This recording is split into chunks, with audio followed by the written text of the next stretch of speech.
पाकिस्तान में एक बार फिर से जाफर एक्सप्रेस को निशाना बनाया गया है। बलूच आर्मी ने 2 ट्रेनों को बम से उड़ाने की कोशिश की है। बताएं आपको, जाफर एक्सप्रेस और बोलन मेल को निशाना बनाया गया है। धमाके से रेलवे ट्रैक का लगभग 3 फीट हिस्सा क्षतिग्रस्त हो गया है। दाशत क्षेत्र में हुए अन्य धमाके में भी पटरियों को काफी नुकसान पहुंचा है। तो देखिए, बड़ी खबर यही कि बार बार रेलवे को टारगेट कर रहे हैं BLA, यानी कि बलूचिस्तान लिबरेशन आर्मी लगातार टारगेट कर रहे हैं। और ये एक बार फिर से हुआ है कि जाफर एक्सप्रेस को निशाना बनाया गया हो। ये इस वक्त की बड़ी जानकारी है। जाफर एक्सप्रेस को एक बार फिर से निशाना बनाया गया और ये आपके टीवी स्क्रीन पर एक्सक्लूसिव तस्वीरें हम दिखा रहे हैं किस तरीके से बलूच आर्मी ने 2 ट्रेनों को बम से उड़ाने की कोशिश की है। जाफर एक्सप्रेस और बोलन मेल को निशाना बनाया गया है। धमाके होने से रेलवे ट्रैक का लगभग 3 फीट हिस्सा क्षतिग्रस्त हो गया। दाशत क्षेत्र में हुए अन्य धमाके में भी पटरियों को नुकसान पहुंचाएगा। और ये तस्वीरें देखिए मौके की आपके सामने हैं, जो कि इंडिया न्यूज एक्सक्लूसिवली आपको दिखा रहा है किस तरीके से बलूचिस्तान में जाफर एक्सप्रेस समेत अन्य ट्रेनों को निशाना बनाकर बम ब्लास्ट से उड़ाया गया है।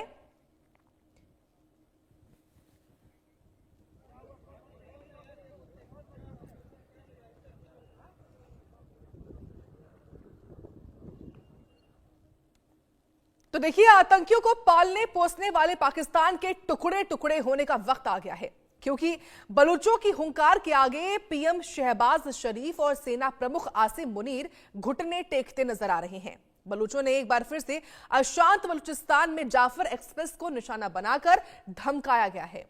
धमाके से रेलवे ट्रैक का लगभग 3 फीट हिस्सा क्षतिग्रस्त हो गया। वहीं दाशत क्षेत्र में हुए एक अन्य धमाके में भी पटरियों को काफी नुकसान पहुंचा है। बलूच विद्रोहियों ने रेल पटरियों को निशाना बनाकर बम धमाके किए, जिससे जाफर एक्सप्रेस समेत 2 यात्री ट्रेनों की आवाजाही प्रभावित हो गई है। यह पहली बार नहीं है जब जाफर एक्सप्रेस को निशाना बनाया गया हो। इस ट्रेन पर पहले भी कई बार हमले हो चुके और इसी साल इसकी सेवाएं कई बार प्रभावित भी हुई हैं। इसी साल 11 मार्च को जाफर एक्सप्रेस को बलूच आर्मी ने 400 यात्रियों के साथ बंधक बना लिया था। उस हमले में 20 से अधिक लोगों की मौत हो गई थी। ऐसे में बड़ा सवाल है कि क्या अब बलूचिस्तान पाकिस्तान के हाथ से निकल रहा है? इस मुद्दे पर खास चर्चा हम करें, लेकिन उससे पहले कुछ जानकारियां भी आपको हम ग्राफिक्स के माध्यम से देंगे किस तरीके से जाफर एक्सप्रेस को एक बार फिर से जो BLA आर्मी है वो निशाना बना रही है। तो देखिए, जिस तरीके से ये तमाम जानकारियां आपको हम ग्राफिक्स के माध्यम से रखते हैं किस तरीके से एक बार फिर से जाफर एक्सप्रेस को निशाना बनाया गया है। तो देखिए, 2 ट्रेनों को बम से उड़ाने की कोशिश की गई है, ये जानकारी आप समझिए। साथ ही साथ निशाना बनी ट्रेनों में जाफर एक्सप्रेस भी शामिल बताई जा रही है और यही वजह है कि लगातार देखिए पटरियों को नुकसान पहुंचा रहे हैं और रेलवे सेवाएं इससे रुक रही हैं, अवरुद्ध हो रही हैं। बलूचिस्तान प्रांत में 7 दिसंबर को भी हमले की कोशिश जो है वो की गई थी। इसके अलावा ट्रेन में भीषण धमाका किया जाने की योजना भी जो है वो बनाई गई थी। साथ ही वक्त रहते हमले को नाकाम जरूर किया गया, लेकिन एक दहशत इस वक्त है पाकिस्तान में किस तरीके से जो BLA आर्मी है जाफर एक्सप्रेस को निशाना बना रही है। 2 ट्रेनों को इस बार बम से उड़ाने की कोशिश जो है वो BLA आर्मी की ओर से की गई है। तो देखिए, इस खबर पर हम लगातार चर्चा भी करेंगे और इस वक्त जो है खास मेहमान जुड़ चुके हैं हमारे साथ। बता दें आपको, अहमर मस्ती खान है जो कि एक्टिविस्ट है बलूचिस्तान के, उनका ही रुख कर लेते हैं।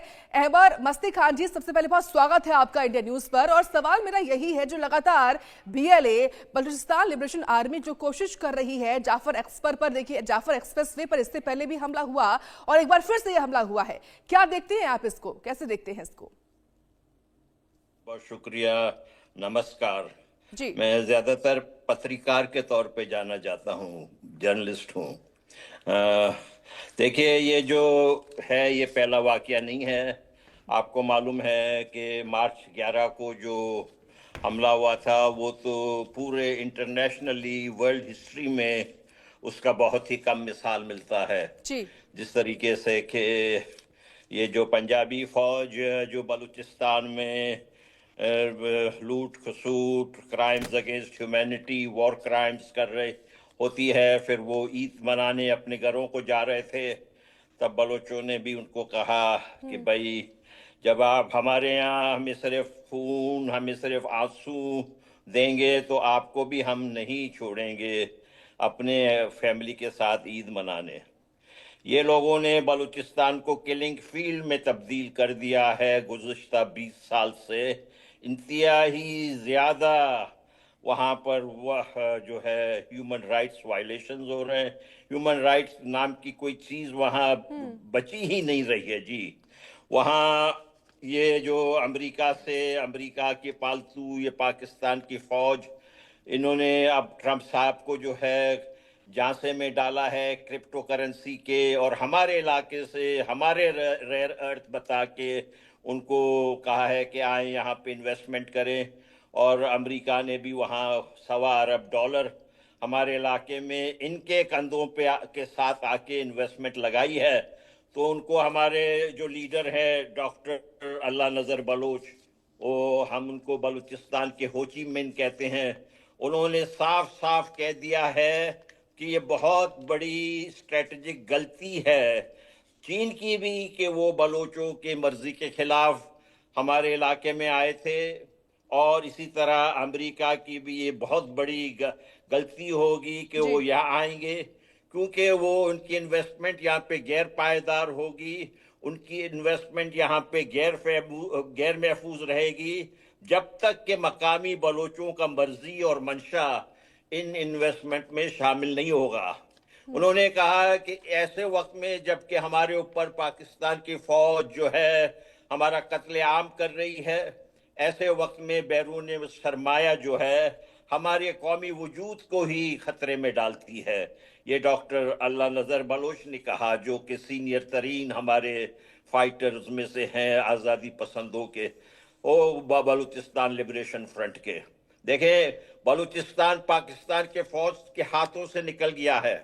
बलूचिस्तान, ये जो आप नहीं सुन रहे हैं ना, देखिए गोरे जो मीडिया है, गोरे मुल्क, गोरों का जो अमेरिका और बरतानिया, इनके सहारे पे पाकिस्तान चल रहा है, इन्हीं के इशारे पे पाकिस्तान के जनरल काम करते हैं। आपको जैसे कि मालूम है पाकिस्तान और भारत में बहुत जमीन आसमान का फर्क है। आप लोगों के यहाँ जमहूरियत है, हमारे यहाँ आज तक भी आमरियत है।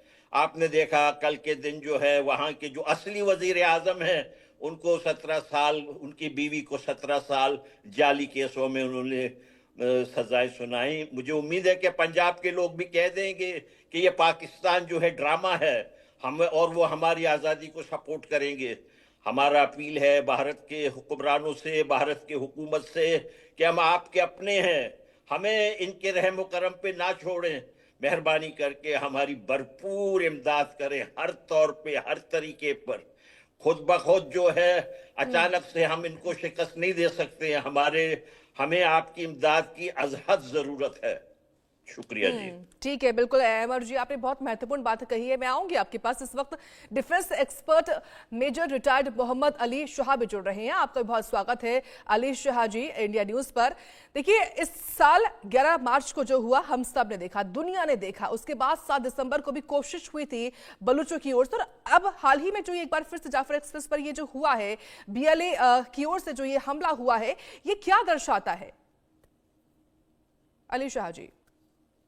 बिल्कुल, आपका जी बड़ा अच्छा सवाल है आपका। देखिए, जो SSP हैं क्वेटा के शाहिद नवाज साहब, उन्होंने फ्राइडे को बोला कि एक बॉम्ब ब्लास्ट डैमेज हुआ जो कि तकरीबन 3 फीट रेलवे ट्रैक के मुश्काफ के वहां से था, और एक ब्लास्ट दश्त इलाके में हुआ जो कि और ज़्यादा मुश्किलें पैदा किया, जिसने और ज़्यादा डैमेज कर दिया।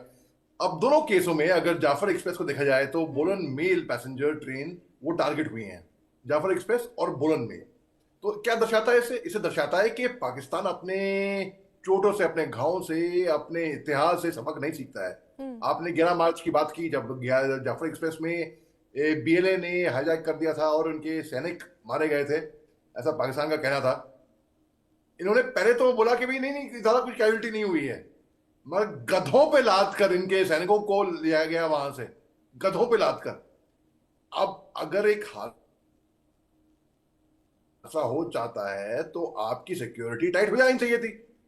आपका इंटेलिजेंस भी नेटवर्क खराब था, आपका इंटेलिजेंस पुअर था। पाकिस्तानी बोलते हैं बार बार कि भाई हिंदुस्तान की मीडिया को मालूम पड़ गया, हमको मालूम नहीं पड़ा। हाँ, क्योंकि आप सो रहे थे, और आप सो रहे थे, ये साबित भी हुआ। अब दोबारा जब इनको टारगेट किया जाता है तो फिर भी सो रहे हैं ये लोग। और ये देखिए जो रेडियो सर्विसेज हैं वो डिस्टर्ब हुई हैं पाकिस्तान के अंदर, और जो ट्रैक्स हैं वो डैमेज हुए हैं, और एक मेन लाइन एक्सप्लोजन की वजह से अब नवाज ने ये भी कहा था कि शनिवार से सैटरडे से सिक्योरिटी अप्रूवल वो ग्रांट करेगा कंफर्मिंग पैसेंजर्स का ट्रेन शेड्यूल के लिए क्वेटा से और बाकी पाकिस्तान की प्रोविंस से। तो अगर इतनी अफरा तफरी हो रही है, और जैसे कि बलूचिस्तान को ये ऑटोनॉमी क्यों नहीं दे देते, बलूचिस्तान के साथ रहना नहीं चाहता, जबरदस्ती दबोच के ये लोग कह रहे हैं। और सिंदूर के टाइम पे बलूचिस्तान ने इंडिपेंडेंस घोषित कर दिया था। इन्होंने कहा था कि हिंदुस्तान आए, हमको न्योता दे कि हिंदुस्तान में अपनी एक एम्बेसी शुरू करो। सलमान खान क्या बोलते हैं, सलमान खान ने एक इंटरव्यू में रियाद में बोला कि भाई उनकी फिल्में देखी जाती हैं हिंदुस्तान में, पाकिस्तान में, अफगानिस्तान में, बलूचिस्तान में, यहां पे वहां। पाकिस्तान ने उनको आतंकी घोषित कर दिया। बताइए बात हुई कि नहीं हुई? क्यों? क्योंकि सलमान खान ने सलमान खान ने ये कभी नहीं कहा कि बलूचिस्तान अलग देश है, अलग मुल्क है। हो भी सकता है, वो अलग बात है, लेकिन बोला कि इट्स लाइक सेइंग कि हिंदुस्तान में, पंजाब में, बंगाल में, तमिलनाडु में मेरी फिल्में देखी जाती हैं, हमारे यहाँ चैनल देखा जाता है, हमारे अनाउंसर देखे जाते हैं। भाई क्या बुरा है? अब जो सेफ्टी सिक्योरिटी है पैसेंजर्स की, वो सबसे अहम है पाकिस्तान के लिए, ऐसा उनकी अथॉरिटीज कह रहे हैं। और जो स्पेशल सिक्योरिटी मेजर्स हैं वो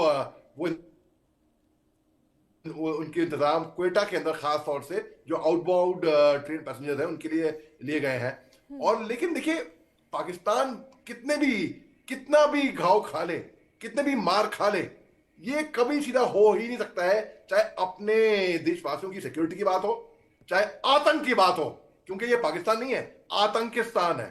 अब ये फायदा उठा रहा है कि बांग्लादेश का, ठीक है, देख रहा है कि बांग्लादेश से शेख हसीना चली गई, आओ यही मौका है, मार दो हथौड़ा। बांग्लादेश के पास 2 पनडुब्बियां थी, 8 पनडुब्बियों की बात हो रही है, सबमरीन्स, चीन से हाथ मिलाकर। तो पाकिस्तान जो है कभी सबक सीखेगा ही नहीं, पाकिस्तान कभी सीधा हो ही नहीं सकता है।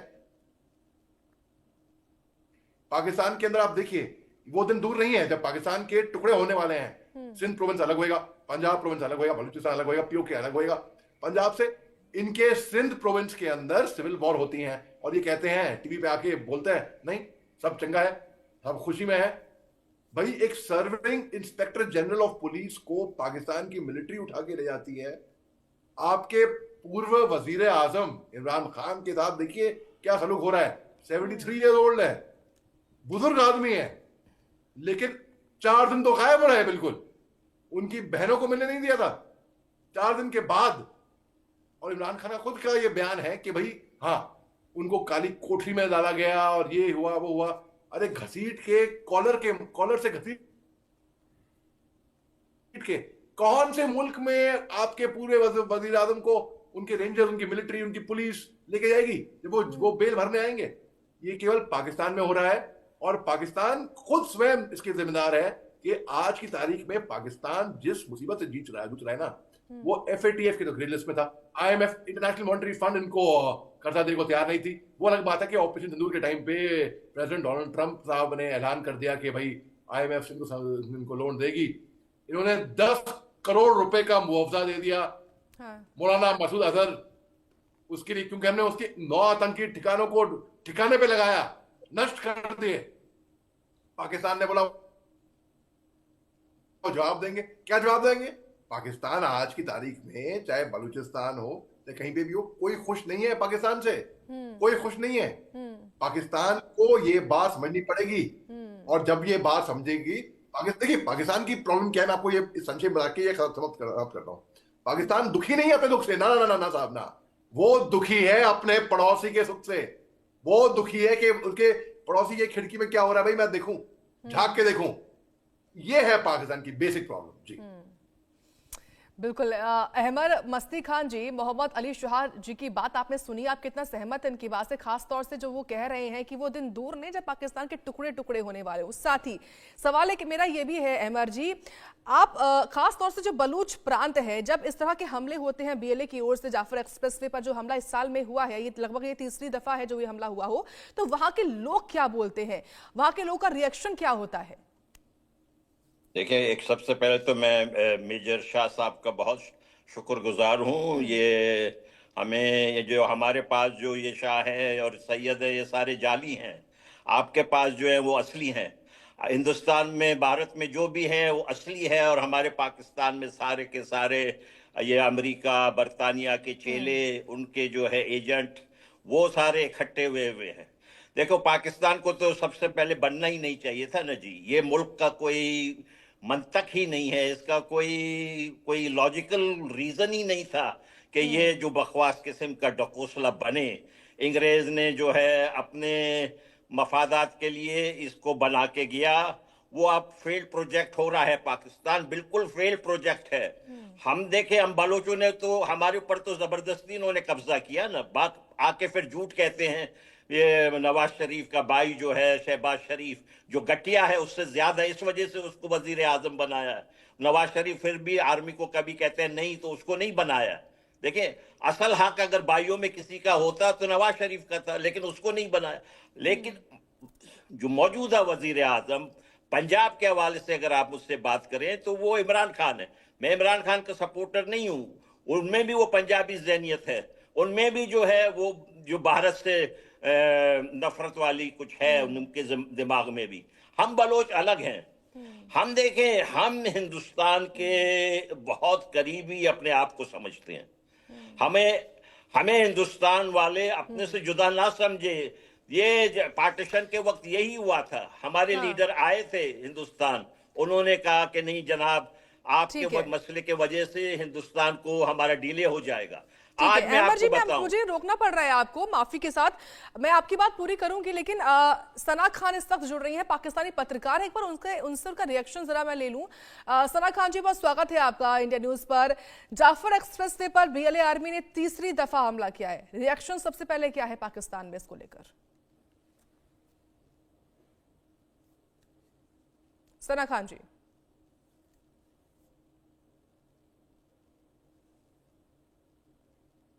शायद सना खान तक हमारी आवाज नहीं पहुंच पा रही है। जब तक अहमद जी अपनी बात पूरी करिए आप।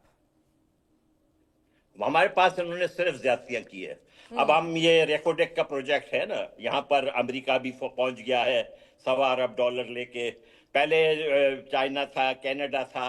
हमारे इलाके में हमारे मर्जी के खिलाफ बार मुल्कों के साथ ये जो जनरल है रावलपिंडी का स्लम डॉग, ये रावलपिंडी का स्लम डॉग है। ये तो दरअसल वहां का भी नहीं है, ये वहां से आया हुआ है, जलंधर से। और जो आर्मी स्पोक्स पर्सन है वो अमृतसर से आया हुआ है। और ये किस किस्म के लोग हैं जो अपने ही अमृतसर से नफरत करते हैं, अपने ही जलंधर से नफरत करते हैं।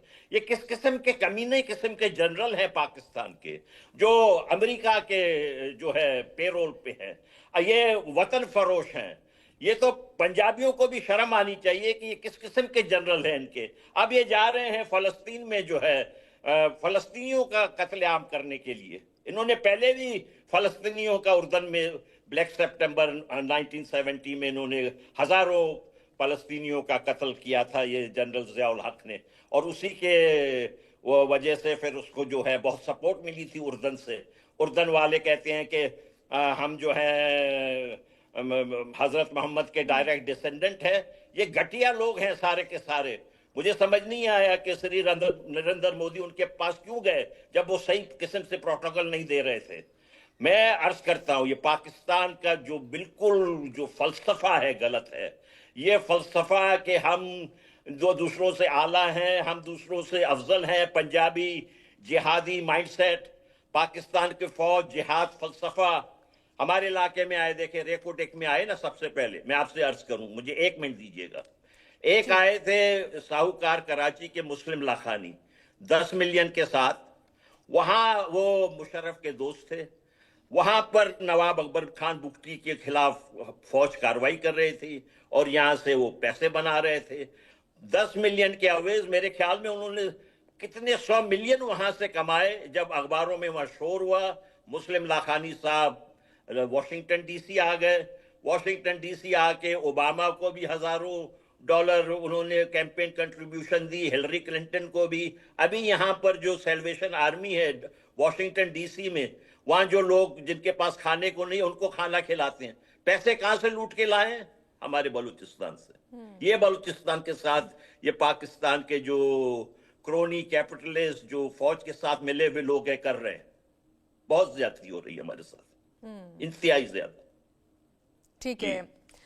मोहम्मद अली शाह जी, देखिए इसमें कोई दो राय नहीं कि दुनिया भर में पाकिस्तान की किरकिरी होती है, लेकिन जो जाफर एक्सप्रेस पर हमला करके बीएलए ने किया है, क्या ये माना जाए कि पाकिस्तान में खुद पाकिस्तान सरकार की वहां के जो तमाम ये वहां के जो खास तौर से आला कमान है, जो खुद को आला कमान कहते हैं, क्या उनकी अब उनके ही देश में किरकिरी हो रही है?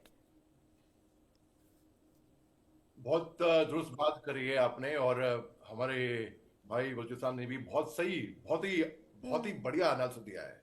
देखिए, जो आपने जो मार्च 11 की बात करी, और आपने जो मोहतरमा से पूछा कि तीसरी मर्तबा जाफर एक्सप्रेस पे हमला हुआ है, भैया ये पिछले 2 महीने में तीसरी मर्तबा हुआ है। तो पाकिस्तानियों को भी इसकी खबर होनी चाहिए कि 2 महीने में जाफर एक्सप्रेस और बोलन मेल, इस पे हमले हो रहे हैं, टारगेट किया जा रहा है। अब पिछले बार जब हुआ था, जो 11 मार्च की आपने घटना की बात करी, उसमें 400 पैसेंजर होस्टेज ले लिए गए थे, 20 लोग खत्म हो गए थे, इसके अंदर मार दिए गए थे, और फिर सिक्योरिटी फोर्सेस ने रेस्क्यू करे, और फिर 33 इंसर्जेंट्स को निशाने बना के उनको मारा, 33 इंसर्जेंट्स। और फिर पाकिस्तान की फौज इनके सिपाहियों को गधों पे लाद कर ले गए थे, और यही गधे बेच रहे हैं चीन को, ये बाघ बेच रहे हैं गधों के माफिक चीन को। तो यानी कि इसे सख्त साफ साबित होता है कि पाकिस्तान अपने इतिहास से सबक नहीं सीखता है। 1947 में जब मोहम्मद अली जिन्ना ने पाकिस्तान का टू नेशन थियरी करके मजहब के नाम पर अलग किया था, मैं तो ये कहूंगा कि सबसे बड़े दुश्मन मुसलमानों के, इस्लाम के, पाकिस्तानी हैं। ये बदनाम करते हैं पूरी कौम को। जो इस्लामोफोबिया जो माहौल फैला रखा है ना दुनिया में, इसकी जिम्मेदार पाकिस्तान है। उसामा बिन लादेन कहां पर पाया गया था? दुनिया का सबसे खौफनाक, खूंखार, सबसे बड़ा आतंकी पाकिस्तान के अंदर पाया गया था। हाफिज सईद, मौलाना मसूद अजहर, इनको तो ये आतंकी मानते ही नहीं, इनके नाम के आगे जी लगाते हैं ये लोग, इनको तो फ्रीडम फाइटर हो गए। अरे ऑपरेशन सिंदूर के टाइम पे साबित हो गया था कि जब आतंकियों के लॉन्च पैड को हमने ठिकाना लगाया, तो इनकी जनाजे पे फातिहा पढ़ने के लिए वर्दी में पाकिस्तान की मिलिट्री आई थी। शर्मनाक बात, बिल्कुल घटिया बात। अब 99 में इनके ही फौजी क्रॉसओवर किए थे बॉर्डर पे सिविल ड्रेस में। जब उनको मारा हमारे फौजियों ने, तब इन्होंने बॉडी लेने से इनकार कर दिया। नहीं, हमारे फौजी नहीं है, आपको जो मर्जी करो। हमने फिर भी, क्योंकि इंसान थे, हमने उनको दफनाया। पाकिस्तान को बिल्कुल शर्म नहीं आई, और पाकिस्तान सुधरेगा भी नहीं। हम ये उम्मीद कर रहे हैं पाकिस्तान सुधरेगा, कभी नहीं सुधरने वाला है। वो बलूचिस्तान को क्यों नहीं ऑटोनॉमी दे देता? बलूचिस्तान रहना नहीं चाहता इनके साथ। बलूचिस्तान बेचारे अलग वहां पे लड़ रहे हैं, और वो बार बार रॉ का नाम लेता है कि रॉ इसके पीछे है ये, क्योंकि उनसे समझ नहीं पा रहा। तो उनको क्या मोस्ट कन्वीनियंट है कि जैसे उनकी आईएसआई करती है ना। अरे अच्छा, आप एक बात बताइए, लॉजिकल बात, आईएसआई की बात कर रहे हैं। आईएसआई क्या है? आईएसआई खुफिया ऑर्गेनाइजेशन है। जनरल फैज हामिद साहब जब अफगानिस्तान के अंदर तालिबान सत्ता आई थी 15 अगस्त को 2021 में, तब वहां पर गए थे और धुंधुड़ा पीटते हुए गए थे। इंटरनेशनल मीडिया को एड्रेस किया था भैया आईएसआई ने। अब आप देखिए, अगर वहां की खुफिया एजेंसी का ये हाल है, धुंधुड़ा पीट कर ऑपरेट कर रहे हैं, और वही जनरल फैज हामिद आज की तारीख में सबूत लगाने को तैयार है इमरान खान के खिलाफ। इमरान खान के आदमी थे ना वो, इमरान खान के वफादार थे वो, और वही वफादार आज की तारीख में, भलाई मजबूरी हो कुछ भी हो, उनके खिलाफ कोर्ट मार्शल बैठा है। आप सोचे, लेफ्टिनेंट जनरल रैंक का आईएसआई चीफ 2019 में, जो फील्ड मार्शल आसिम मुनीर है ना, इसको इमरान खान ने आईएसआई चीफ बनने नहीं दिया था। तो ये खुंदक लेके तब से बैठा हुआ है। और यही फील्ड मार्शल आसिम मुनीर शहबाज शरीफ के नाक में तीर परोएगा, आप लिख के ले लिए मेरे से। इसने जो सीडीएस बनने का भाई अपने आप को एलिवेट कराया, फील्ड मार्शल, फिर सीडीएस बनाना चाह रहा था अपने आप को, और उसके बाद फिर शहबाज शरीफ ठीक ने है। पेपर साइन नहीं करे थे, वो दौरे पे थे। बिल्कुल दुरुस्त बात कह रहे हैं आप। मैं आऊंगी आपके पास इस वक्त, क्योंकि पाकिस्तानी पत्रकार हनीफ कमर भी जुड़ चुके हैं। हनीफ जी, स्वागत है आपका, और आपसे रिएक्शन लेना चाहूंगी। पाकिस्तान में किस तरीके का रिएक्शन है जो बीएलए की ओर से ये हमला हुआ है जाफर एक्सप्रेसवे पर?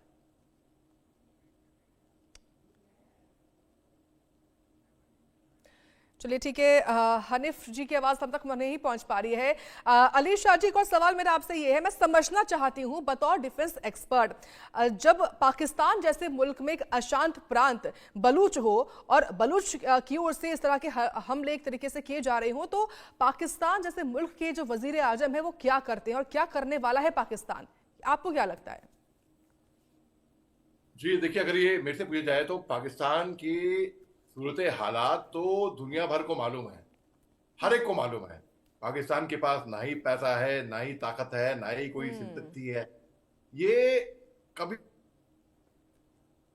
भी सीधे होंगे ही नहीं।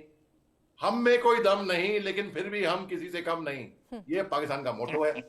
पाकिस्तान कभी, मतलब आज की तारीख में जो उनके जो उनके ये वैसा बज रहे हैं, देखिए पाकिस्तान ये मैं बहुत ही प्यारी भाषा में बोला है मैंने, ये क्रूड भाषा में नहीं बोला, आप समझ गए हैं इस बात को। अब देखिए, पाकिस्तान जो है वो आज की तारीख में अपनी जनता को डुबा रहा है, इसके जिम्मेदार है उनके लीडरान, उनकी मिलिट्री। और ये मतलब क्या हाइब्रिड सरकार चल रही है पाकिस्तान के अंदर। देखिए, कुछ मुल्क ऐसे होते हैं जिनके अंदर मिलिट्री होती है, पुलिस होती है, नेवी होती है, एयरफोर्स होती है, पैरामिलिट्री होती है, लेकिन पाकिस्तान की फौज के अंदर, पाकिस्तान की फौज में एक मुल्क है, पाकिस्तान की फौज में एक मुल्क है। बहुत गहरी बात कर रहा हूं मैं, ये समझ दर्शक साहब, ठीक है। तो पाकिस्तान की जो चीफ ऑफ आर्मी स्टाफ है, डी फैक्टो हेड, वो होते हैं बेसिकली। उनके जो वजीर आजम होते हैं वो कठपुतली होते हैं, वो तो नाचेंगे। जो उनके चीफ आर्मी स्टाफ बोलेंगे वो नाचेंगे। ऑर्डर उनके रावलपिंडी से आते हैं, इस्लामाबाद से नहीं आते। मुझे रुकना पड़ रहा है आपको अली शाह जी, क्योंकि वक्त की इतनी ही कमी है, वक्त इतने की अनुमति देता है। आप दोनों का बहुत